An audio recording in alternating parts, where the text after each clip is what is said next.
Animal సినిమాతో మరోసారి box office ని షేక్ చేసిన సందీప్ రెడ్డి వంగ నెక్స్ట్ మూవీకి రెడీ అవుతున్నారు. ముందే అనౌన్స్ చేసిన లైనప్ ని పక్కన పెట్టి కొత్త ప్లాన్ తో బరిలో దిగుతున్నారు.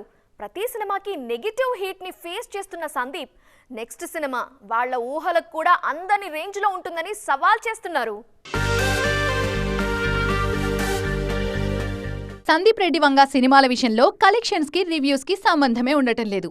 అర్జున్ రెడ్డి నుంచి యానిమల్ వరకు రివ్యూవర్లు పెదవి విరిచిన సినిమాలు మాత్రం సెన్సేషనల్ క్రియేట్ చేశాయి. ముఖ్యంగా కబీర్ సింగ్ విషయంలో నార్త్ మీడియాలో వచ్చిన కామెంట్స్ మీద సందీప్ కూడా సీరియస్ గా రియాక్ట్ అయ్యారు. యానిమల్ తో ఆడియన్స్ ముందుకొచ్చిన సందీప్ బాక్స్ ఆఫీస్ ని షేక్ చేశారు.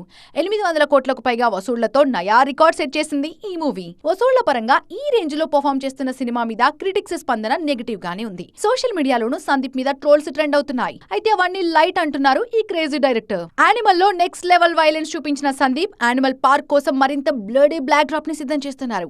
ఈ విషయాన్ని స్వయంగా చెప్పిన డైరెక్టర్ తన నెక్స్ట్ మూవీ గురించి కామెంట్ చేయడానికి క్రిటిక్స్ భయపడతారేమో అంటూ సెటైర్ కూడా వేశారు. యానిమల్ తర్వాత ప్రభాస్ హీరోగా స్పిరిట్ సినిమా చేయాలనుకున్నారు సందీప్. కానీ ప్రభాస్ ఇప్పట్లో ఫ్రీ అయ్యే పరిస్థితి కనిపించకపోవడంతో యానిమల్ సీక్వెల్ మీద దృష్టి పెట్టారు. ఆల్రెడీ అనౌన్స్ అయిన యానిమల్ పార్క్ ని త్వరలో సెట్స్ మీదకు తీసుకొచ్చేందుకు రెడీ అవుతున్నారు.